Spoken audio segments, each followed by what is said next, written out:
Hello, it is Zero Senpai here, and today we are doing another what if, and this what if is what if Deku was experimented on part 6, I believe. If it's not part 6, then it's part 5. But yeah. So let's go on with the video. Last time where we left off, Izuku and Eri decided to snoop through Aizawa's room and take a bunch of pictures. Because they're planning on doing something with those pictures. Just to play a little prank on Aizawa. And, Izuku and Eri know they might die because of it. Not literally, but that they are probably going to get in trouble with Mr. Aizawa. Or their dad, in another term. But they don't care. So they do that, and they go to bed, okay? So, I want to recap, a tiny little recap, because I didn't feel like doing anything too large. But Izuku and Eri wake up the next morning, and we'll say that they did sleep together last night, because, you know, that they were cuddling, you know, watching a movie, and they went to bed cuddling. And they wake up the next morning, and Deku is cuddling Eri, and Deku's the first one that wakes up. He's like blushing because he forgot they fell asleep together. So he's blushing madly, and he just gets up and, you know, just brush it off, like, you know, normal things. Which is kind of normal for boyfriend and girlfriend to sleep together, because they are dating, because Eri and Deku confessed to each other. Well, Eri confessed a little while ago, like, I think it was 2 videos ago, or something like that. Like, she confessed to him by kissing him on accident, I think. Yeah. But, yeah. And so they get up, they get ready for school, and they head to school. They walk into class, and everyone looks at them and says, "Hey guys, welcome back," because, you know, everyone else was already there, and, you know, they were a little bit late, because they usually are. But they are Mr. Aizawa's kids, after all. I mean, they're probably gonna sleep a lot, you know, catch up that little habit, if you know what I mean. But yeah. So they walk into class and they just sit down. They have a plan, but they're gonna wait for Mr. Aizawa to get into the room, because they feel like this might be the best time to do it when he's in the room. So they wait. About half an hour later, after 20 minutes after the class is already supposed to be started, Aizawa walks in. And everyone's like, "You're late." And he's like, "Yeah, I know, who cares?" He walks up and, you know, starts talking, telling them about the training camp they're going to. Because yes, I am doing that arc. He says that we'll be going there for a whole week. And, oh my goodness, can people stop texting me? They go over there and, what was I saying? Oh no. Aizawa says that we'll be going over there, and we will be staying there for a whole week. Make sure you tell your parents where you know where you are. You don't need permission slips, because you'll be somewhere where no one's gonna know you are, basically. Just teachers will know. And he explains that it's a camp, but he does not say training camp. He just says camp. So everyone gets excited, thinking it's gonna be a fun, relaxing time. Izuku knows that. Izuku and Eri both know that Mr. Aizawa is not that nice to give them a time during school where they can just relax, especially on a field trip. So, sorry. So, they don't say anything, but they're like, these guys are, you know. And then Izuku gets up and says to Mr. Aizawa, he'd like to make a little announcement to the class, and Aizawa lets him, because I don't know if I covered the part where there was the class rep and everything, but Izuku is the class rep, along with Momo in second place for class, like vice class rep. So, oh my goodness, Momo asks if Izuku wanted her to come up there, and he's like, "Nah, it's nothing really too important. I just gotta let you guys know something, you know." And I think you guys might know what's going on, considering what I was talking about when the video first started. Izuku walks up there, plugs his phone into a outlet thing where it's connected to a pull down smart screen. I don't know if they actually have that there, but you know, it's rough. So gonna let that be that way. So he pulls it down and hooks his phone up and turns it on. Well, everyone's seeing his phone, like his screen, and everyone's like wondering what he's doing. So he's just like, "Hey, Midoriya, why are you showing? Not Midoriya. Hey, Izuku, why are you showing us this?" And he's like, "I'm gonna show you some pictures." And he just like, "That we're not supposed to be showing pictures right now. We're supposed to be learning. You should come back to your seat. Just sit down." And Izuku says, "Well, you're gonna like what I'm about to show you," and Mr. Aizawa might not, though. And Mr. Aizawa gives Deku this look like, "What are you planning?" And he goes on his pictures and flips the pictures until he reaches pictures of Aizawa's room. And Aizawa's like, "Izuku, so how should I punish you?" And Izuku's like, yeah, nope. He dips out of there and just runs. And he's like, not doing that right now. And everyone's just staring at it.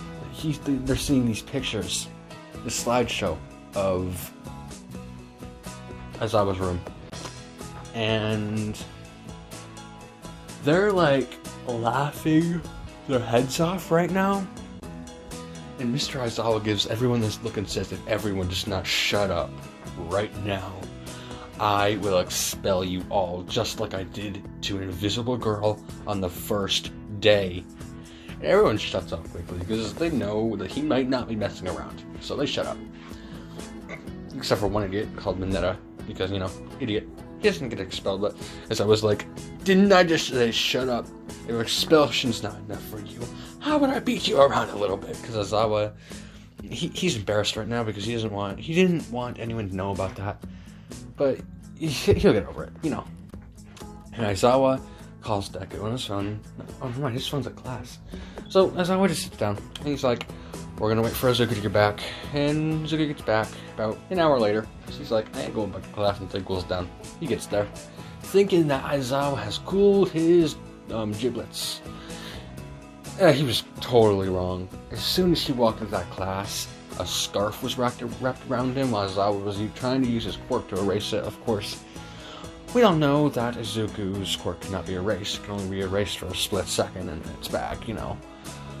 But Aizawa knows this, but he's just doing it for a little bit of show and scariness, you know. Because some people might. And Izuku knows this, and he's like, "Hey, Mr. Aizawa, he says Dad. Hey, Dad, so how's your day been?" And Aizawa's like, "It's going fine. Until you know what you did." And slaps him across the head, like, you know, hits him in the head. Not hard, but, you know, gives him a little bit of wham right in the head. Like Ren Torino would, except a little bit lighter. And Izuku's like, "What was that for? That was mean."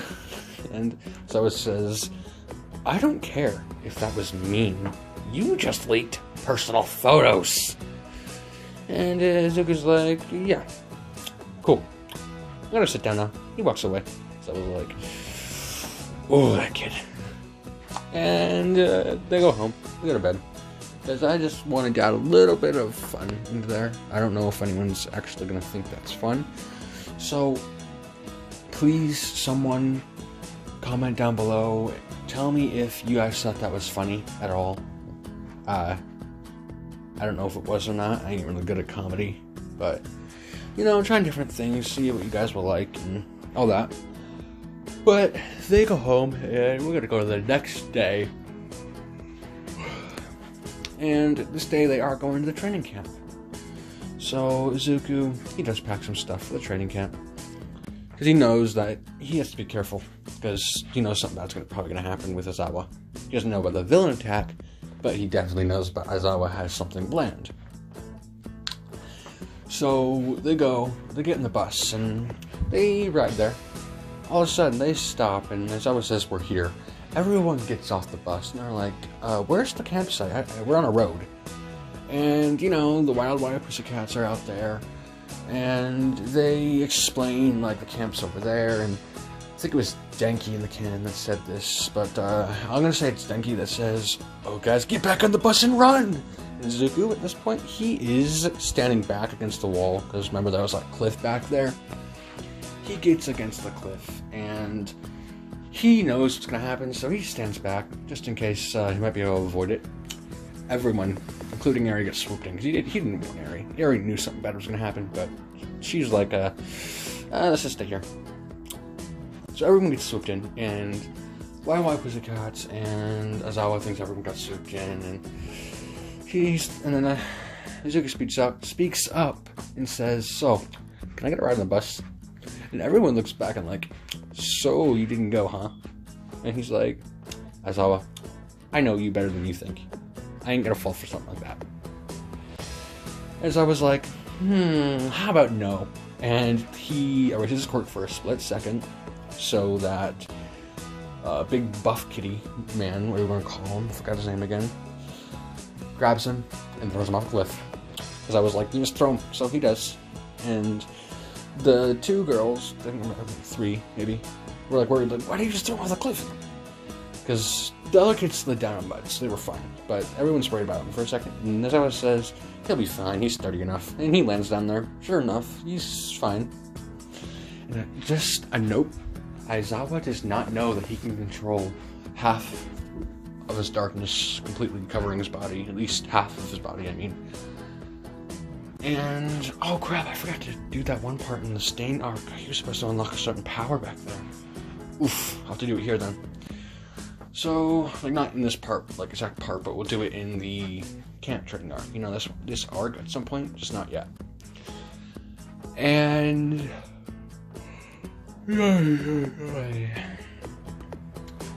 Izuku, he's like, fine, I'll do it. And he's just like, there's no way around this. He just creates wings on his back, just like Hawks has. And he just flies off, lands at the training camp, and just sits down, and falls asleep.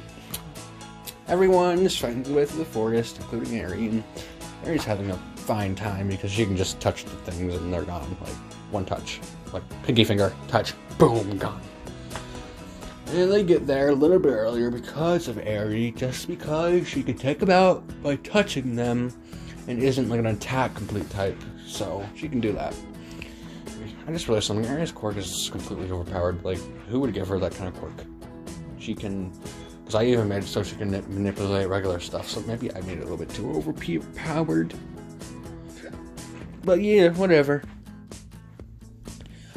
So Eri gets through there with everyone, and they get there, and Bakugo is mad. He's like, walks up to Deku and says, "Hey, dang nerd, why the heck did you leave us back? You could have helped." He's like, I didn't feel like it. I mean, you guys did fine on your own, didn't you? I mean, you're here. And Bakugo's like, can't argue with that, but still, you could have helped. And Izuku says, well, I thought you were the, Katsuki Bakugo, the great and mighty. And Bakugo responds with, shut up, and walks off. And Aizawa explains to them that they'll be training for that week, making their quirks stronger, and stuff like that. So, like in canon, everyone's doing the same thing they were doing, except for Deku and Eri wasn't there, but we're going to take Eri, okay? And Deku. But we're not going to put them together in a group, and they're not going to do anything together with this. What Deku does, since Aizawa doesn't know he has full control, Aizawa suggests that he goes with Tokuyami and gets more control over his darkness, because he thinks he can only control a little bit. And Izuku says there's probably no need for that. He's like, why? And he shows him completely half body, and he's surprised. So he was like, cool. So instead of having him do that, like trade against darkness, he trains with Kirishima and Ojiro. Because, well, here's what's gonna happen. They're gonna take turns attacking each other. Like, Kirishima's not going to attack at all. He's gonna be hit the whole time. But Deku will take turns attacking Kirishima with Ojiro. And they will also attack Deku because what Aizawa had planned is he's gonna have Deku work on his sturdiness of his darkness. Because, you know, it does act like armor, so he can make it, if he makes it sturdier, then he'll have more of a chance. So that's what they're doing. And what they have Eri do, Eri is going to go, let's see here, I like to think, I know, no, I can't do that, because Shadow's doing his work with, you know, ice and fire. I know what we'll do. We'll have the girl that can make mud, the mud monsters, one of the cat girls, one of the wild pussy cats. They keep making monsters, and they just have Eri go around and dodge them and work on her reflexes and work on her quirk by making it so she rewinds them only enough to make them smaller, not completely destroy them, to get more control and stuff like that. And they do this for 3 days. That same training, 3 days straight, which may sound boring, but I'm doing it. And the next day, we're gonna say they actually got fed for 3 days instead of having to cook for themselves until this 3rd day. Aizawa says that was their last meal, and yesterday was your last meal that we were giving you for dinner and breakfast and lunch. Now today, you will be cooking your own food from now on for the rest of the week, for the next 4 days. Everyone's like, are you serious? Like, someone's don't even know how to cook. And I was like, if you want to learn, if you want to be a hero, you gotta learn how to cook too. I don't know why, but cook. Yeah, just cook. And everyone's like bummed out, except for some people, like Katsuki's not bummed out, because you see those hands moving in the cannon, like chop, chop, chop, chop, chop, while Uraraka's staring. And just so you know, I'm going to do an Uraraka X not Deku. Uraraka X Bakugo, so they'll date too in this one. So we'll say they're already dating, okay? And like normal, Katsuki's going through chopping. And everyone's like amazed by Katsuki because he's going really fast, and they're also happy for that Todoroki's helping them start the fires. But then Deku walks up to the table, and like he's just doing simple stuff until Aizawa walks out and says, "We need all of these cut," and what they are carrots, tomatoes, onions, and all that, tons of them. And everyone's kind of bummed out, like, we wanted to more than just cut things for food. And Deku says, I got this, and he picks all the baskets up, and he, you know, goes over to a big table and puts 2 big tables together, okay? And he looks at,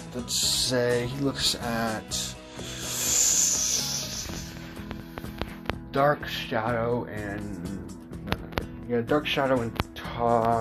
forgot his name, Tomiko, or not Tomiko, Tamaki? That's not Tamaki. Oh my goodness, I can't remember his name again. But he looks over at the shadow guy, and he says, "Hey, can you lift this up as high as you can and then drop them all? Like, dump them all out of the basket?" And he's like, "Why?" Everyone's confused because, you know, they're like, that's just gonna ruin all of them. And Aizawa says, just do it, because Aizawa knows what he's about to do. He's done it on a smaller scale before. So Aizawa doesn't know why he's doing the whole thing, but he goes along with it. And a Shadow guy's like, sure, and he picks it up and puts Dark Shadow as high as he can and dumps it. And when he does, Izuku, he's gonna pretty much make a net thing, like almost like a capture net. It's so thin it cuts things easy, and he just shoots it forward when all the things are about in range, and they all just get cut. And we're gonna say the tomatoes aren't there, and he threw them in unison. So like when they came down, they landed in baskets that were on the table. A few pieces landed outside, but most of them were inside, and they were all sorted. So they were all cut, and everyone was amazed. They're like, yes, we don't have to sit here all day and cut onions and carrots and all that stuff. So they're done with that, and they all know that Zuko can cook, so a few girls walk up to Eri after, like, a little break, and they say, you're a lucky girl, you know that, right? You have a man that can cook. And she blushes because she's still not used to people calling Deku her man. Because, how some girls do say, he's my man, or something like that. I don't understand why, but, I'm just gonna go along with it. But, yeah. Yeah. Izuku, the next day, they wake up, and we're gonna say today is the day the villains attack.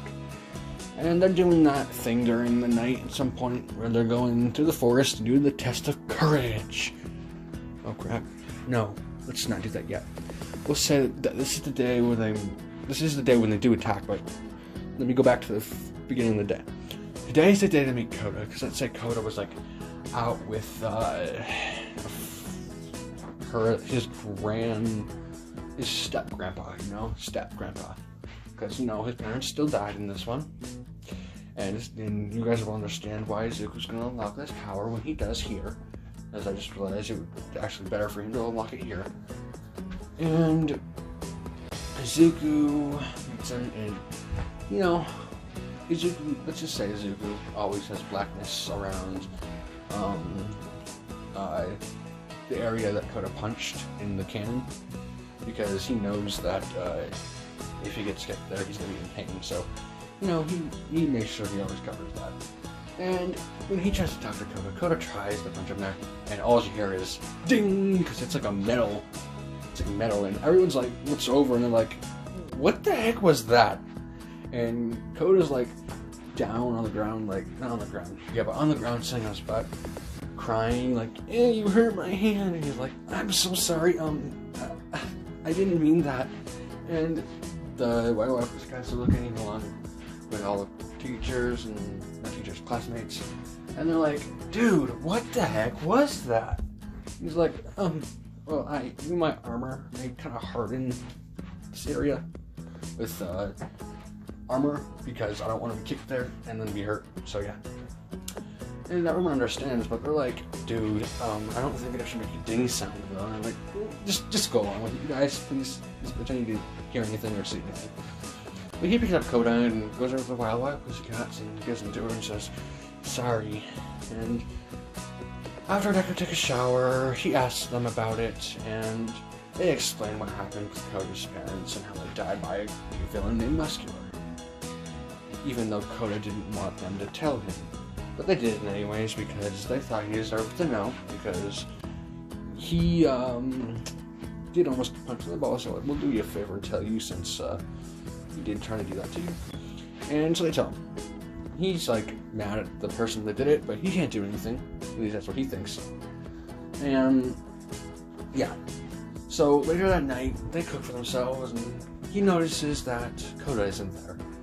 So he goes over and finds Koda. Goes aerial and sees Koda.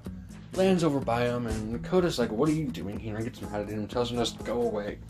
So Izuku says, "I'll go away, but here's some food." He sits on the ground and says, "I don't eat it now because it might get cold." And he flies away. And Koda, he does pick up the bowl and starts eating, because he is hungry. He hasn't eaten almost all day.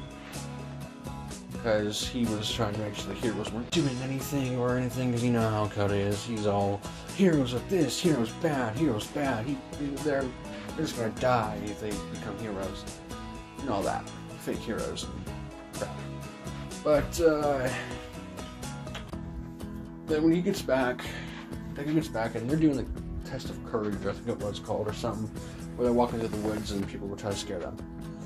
And we're going to say that everyone walks to the forest except for Deku, because we're going to have Deku be alone in this one. Because they didn't have enough people to split up, because they still had those three students that were not good enough, so they had to take those, extra tests and stuff. Like, I think there's Mina, Kirishima, and Denki, if I believe, so I think it was them. But, yeah. And all of a sudden, blue flames appear, and they're burning the forest, and as I was teaching the students, so he doesn't know what's going on because he's teaching those 3 students. And Deku warns Mandalay, as her name is, one of the wild pussycats, and she puts out a telekinesis, and I think she's the one that can do that. Whatever one can do that, and tells them that they're allowed to use their quirk to protect themselves and say their villains there and all that. So everyone starts protecting themselves, and Deku realizes, oh crap, Koda hasn't come back yet. So he tells Mandalay that he's going to go and try to find Koda because he knows where he is, most likely. So he says, fine, just hurry back. And he goes.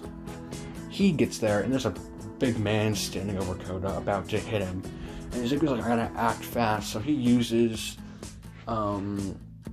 his darkness, like he makes like jet propulsors on his back, almost like jetpack type thing with his wings, and he uses the jetpack thing to go even faster. And he zips by and grabs Koda right before he's about to get hit, because the fist was like 2 inches from his face. But Deku managed to save him, get him out of the way. And let's say that Muscular has not revealed himself yet. He's just still wearing his little cloak thing, his mask. And yeah. But he's seen his quirk. Koda's seen his quirk a little bit. And he's crying. He says, you killed my mother and father and all that stuff. Where he confronts Muscular about it. And Muscular takes off his cloak and mask. He says, so, I could finally finish off this water hose bloodline, huh? And he starts walking towards Koda and Deku. And Deku's like I'll ever let you finish him off. And he gets mad because he knows the feeling of losing a parent, because he thinks that Inko's dead. But if you listen to me in the beginning of the series, I said I would not kill her. Not. But they don't know Izuku's full name, because they don't know who he is. Because he looked too different, and Izuku did not remember his name. Let's say he remembered his first name, but he does not remember his last name. And the people were too dumb to look up where his family was. But yeah, Izuku, he knows what it feels like to lose his family, so he, starts fighting Muscular. And Muscular, when Deku punches Muscular with reinforced Dark Fist, we'll say it's his reinforced Dark Fist is what he calls it. So he has reinforced Dark Fist and punches Muscular, which does send Muscular a few feet back, because we're gonna say that that is let's say 35% of One For All, what he just used pretty much. And by the way, speaking of which, someone out there is saying no One For All, like he says no One For All. I'm not sure if he means no, give him one for all, or no, don't give him one for all.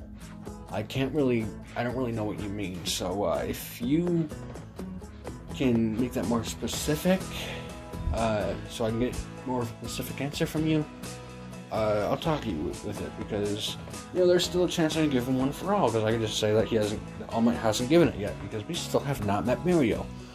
To let you know, as soon as we meet Mirio, I'm sorry, but if you haven't said anything yet, then Mirio's gonna get one for all. But Muscular's like, I kind of felt that, but that wasn't that good. He gets up, but he walks forward, and he punches Deku, because Deku tried to react, but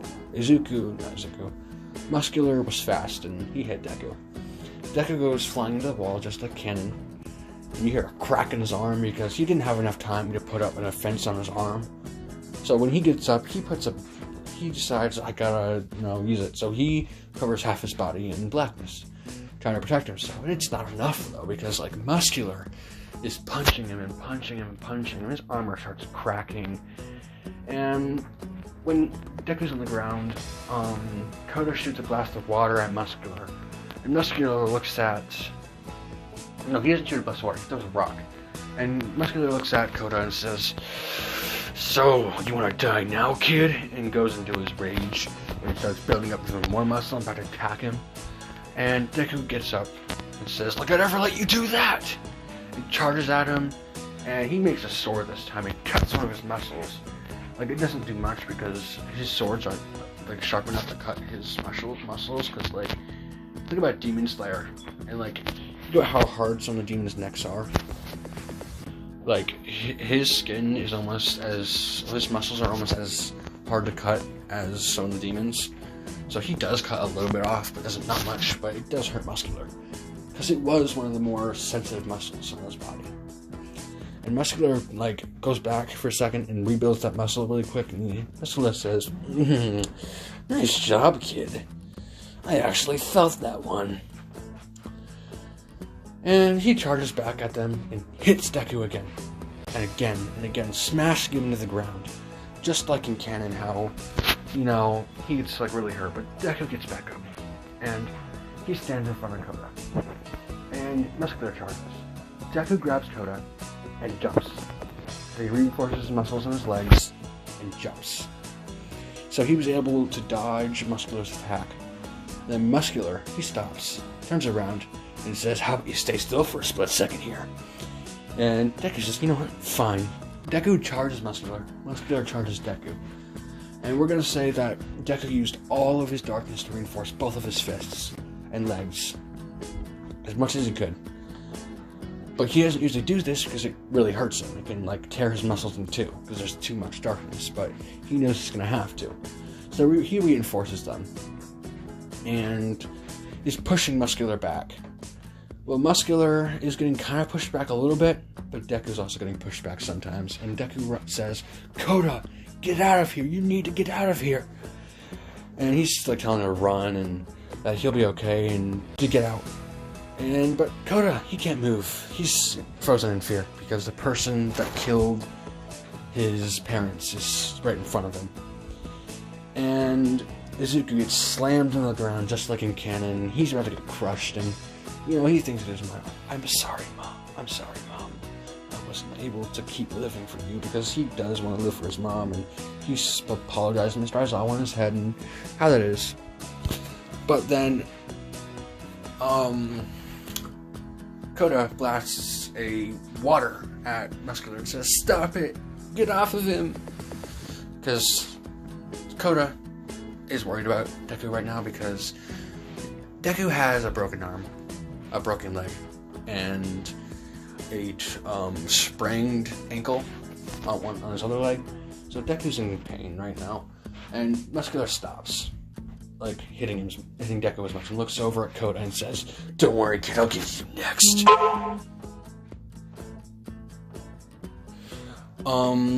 And he says, "I'll get you next."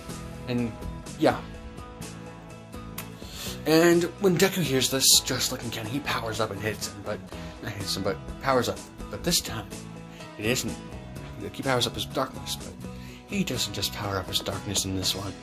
He's enraged because he's like, "I'll never let you hurt Koda. After what you did to his parents, I'm going to take you down." And Izuku is glowing white and black, and whiteness spreads all over half of his body, and darkness spreads over the other half. One black wing pops out, one white wing pops out. Deku's hair is white and black of a mixture of colors, like how it is in the picture. You see how Deku's hair is in the picture? It's just like that, except the green is white. The green is white, and that's the only thing that changes with his hair. And Izuku's eyes is one's white and one's black, complete black.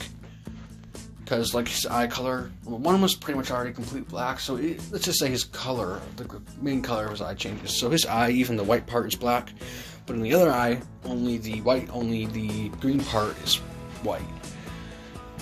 And Koda's amazed, like, he's like, "What the heck?" And Muscular's like, "What the heck? What the heck is this?" And Izuku's not thinking, because he doesn't realize he unlocked that part power, and he thinks he's just going full black, so he thinks after this he's going to lose control. But he summons two swords, one black and one white, charges Muscular and cuts him, and starts cutting him. And then he pulls back for a second, makes a giant hammer, and just slams Muscular with it and hits him right into the wall. Right after that, Muscular's about to get back up, but Deku's like, and he tackles Muscular, and sends like pretty much like think about Black. Oh wait, well, I almost spoiled something. I'm gonna say a little spoiler here for it's season 5. So if you haven't watched read the manga, then little spoiler alert. If you're fine with spoilers, then yeah, skip 10 seconds if you're not right now. He uses something like Black Whip to attack him. And yeah, he uses that. Now I'm not going to say the name so that I don't spoil anything. And he pushes him off the mountain with that technique that he has. Because he captures him with it and pushes him off. And he falls off the mountain. But of course, since Muscular has his muscles, he does not get fully, killed, but he is knocked out now. And Deku, he just used a bunch of energy, so he completely, his blackness and darkness disappears, and he falls to one knee. And Koda, he's on the ground crying, like, why would you do that? And Deku looks at Koda and says, I know how it feels to lose family. Trust me, especially at your age. And Koda opens his eyes wide, surprised, and runs over and hugs him in this one. And he says, thank you. Thank you so much. And he's bawling, but Izuku says, we gotta get out of here. There are more villains, so we need to get you to Mandalay. So he puts Koda on his back, but he cannot fly right now because he's too exhausted. So he just starts running. And he runs to Mr. Aizawa and sees him, and gives Koda to Mr. Aizawa and says, take Koda out of here. And, Aizawa sees Deku with one broken arm and a broken leg and a torn, shirt. And he's like, what happened? But before, Izuku answered, he just runs off. He didn't answer. Koda explains what happened and in a Muscular. Aizawa is surprised that Deku took that guy down, because he knows who Muscular is from the news a little while back, because he did see it. But he's happy that his kid did that. But he just runs back to Mandalay, and they're trying to get those villains off. And he's running through the forest, and he hears a giant roar. So he keeps running, and he runs through, and he sees Dark Shadow and Dark Shadow guy going out of control. And his name was Shamo? No, can't remember his name, but guy that can make multiple things with his arms and stuff, Shoji, I think his name was. I think his name was Shoji, if I'm not mistaken. If not, I'm sorry. But yeah. Shoji, his name is, I think, grabs Deku and pulls him out of the way because Deku didn't know what was going on. And he realizes what it is, and they're talking, and Shoji explains what happened, how he went out of control after seeing himself get hurt. So, after seeing Shoji get hurt, Dark Shadow went out of control. And now he's trying to, kill whatever he sees, And Izuku, he comes up with the same plan in canon. No, he doesn't come up with the same plan as in canon. We'll say that Izuku does know his whiteness now, his white part. And he says to Shoji, I have an idea. But if I do it, I might just pass out. And Shoji's like, you probably shouldn't do it then. And Izuku's like, I'm sorry, I have to, because if I don't, then Dark Shadow guy over there is going to go and destroy. Tokoyami is going to destroy a bunch of people. Unless he runs into Todoroki or Bakugo. Because they know light's the only thing that can stop him right now. So Izuku, he gets out of Shoji's arms, because Shoji was holding him in his arms, just like in canon. And he walked right in front of Tokoyami and covers half his body in whiteness, which does strain him because he isn't used to it yet. So he does almost fall to one knee, but he keeps standing and looks at Tokoyami, and he creates a cannon because he can create stuff out of the energy, and a cannon was created. 2 of them. And he creates cannonballs and throws them in there before Tokuyami gets over there. Because Tokuyami is charging, but they're a good distance away. And he makes 2 swords, freezes time right when Tokuyami is about 10 feet away from him. And he slashes just like in not Canon, oh my goodness. Just like during the sports festival against Todoroki's giant ice wave. And, you know, except they're white this time. And then he creates a spear and throws it. And he unfreezes time, and all of them start moving, and cannons shoot at him, like cannons of light shoot at him, and hit him, and, you know, everything. And after he died down a little bit, Deku ran over to Tokuyami, and created a little light ball in his hand, kept it in front of Tokuyami, and said, Tokuyami, take this, and put it in his hand. So now he cannot use the full with the Dark Shadow on accident. So they're good. And they did not run into Bakugo and Todoroki, but we'll say that Eri was with them, so they were able to fend off that villain pretty easily, because Eri just touched one of the blades, and they just disappeared. And, you know, since it's connected to his body, she can age him down. So age him down to a baby. Easy done. So they're done with that villain pretty easily. So they wander off, Bakugo, Eri, and Choto, and they meet up with Izuku, Soji, and Tokuyami. And they talk about what just happened. And they're like, yeah, okay, we're caught up. So they run off, and Izuku did find out that Muscular was after Bakugo, but they were also after Izuku, because they saw how the League of Villains did see how he attacked his own classmate during the USJ. And the League of Villains are after them, so they come up with a plan to keep Bakugo and Izuku away from the League of Villains. And Eri is like determined, trying to make sure that Izuku does not get taken. And just so you know, Izuku and Bakugo are not going to be taken. Like, they'll be taken almost. At least both of them will almost, but they will be saved right before they go through the portal. You'll see. But then, what's his name? Compress shows up, and so does Toga, along with Dabi. They're in a group. And because, like, Compress is the one that's going to take care of the job of capturing them.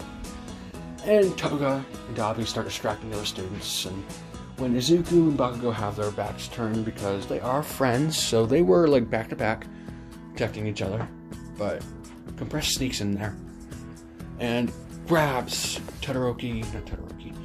grabs 3 this time, because they decided, why not that one guy, Tokuyami, to make sure they can use him as well, because he did just go out of control. And they take this thing, they turn into little, pebbles, or what do you want to call them.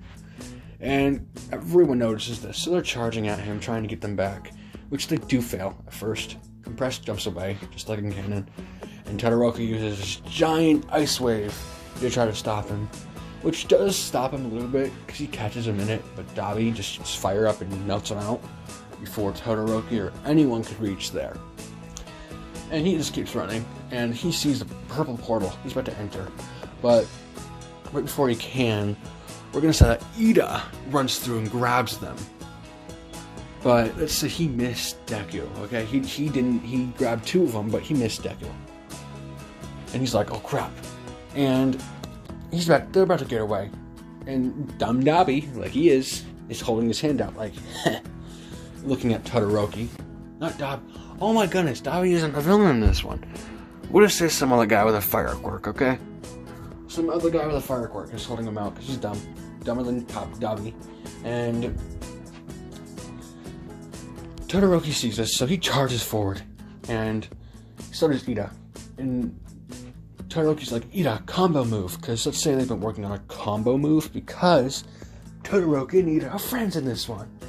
So, Ida understands, and he uses Reciprocal Burst, and is about to hit Todoroki.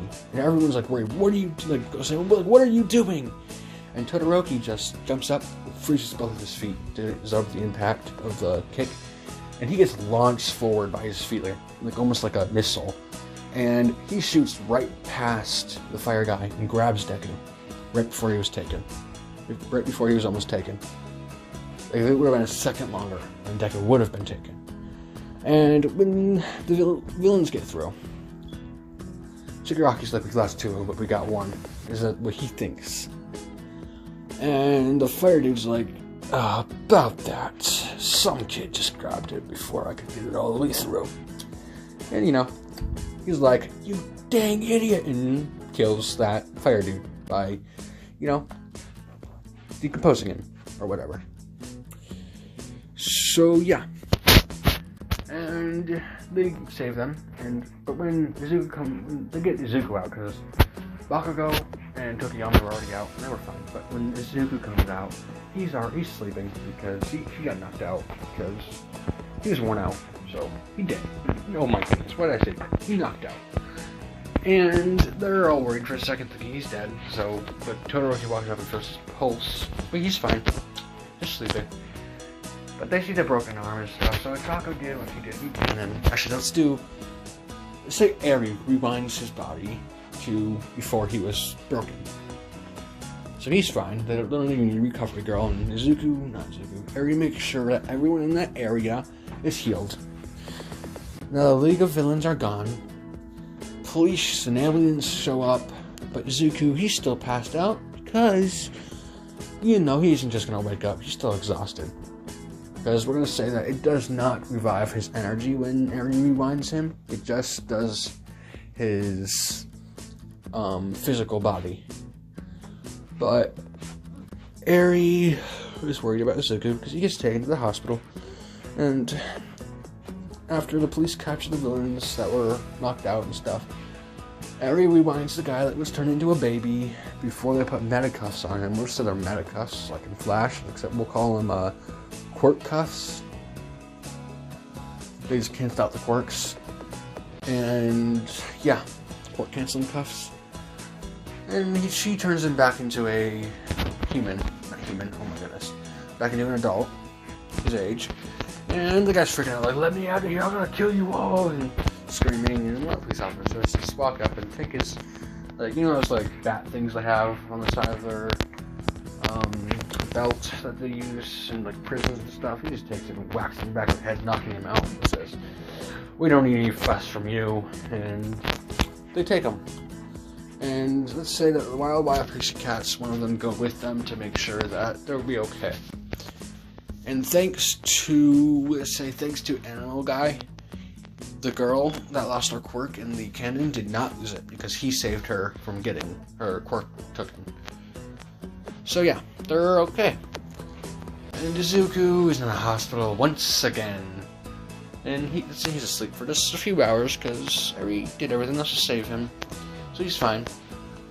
He wakes up and the doctor said, you can go, because Eri wasn't there because she did get invited out by some girls, so she went out with them, and she did tell the hospital, tell her whenever he wakes up, so the hospital does contact her and tell her.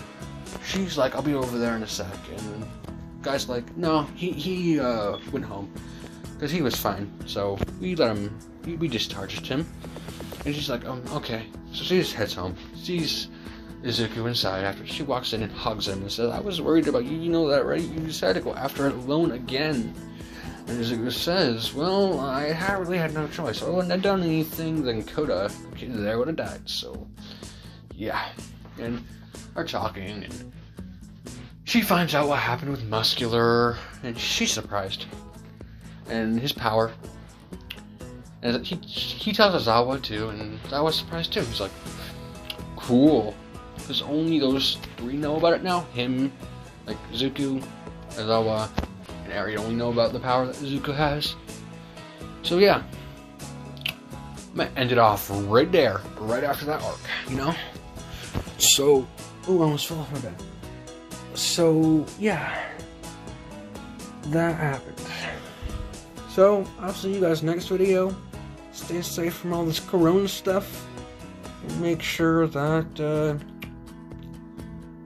you don't be an idiot and go out and decide to just, you know, get in trouble with Corona stuff, because you don't want that. But yeah, see you guys in the next video. Hope you guys liked it, and if you did, leave a comment, subscribe, leave a comment, and like the video. And like I said before, comment if you guys liked the part of the little funny part I put in the beginning, if it's funny at all.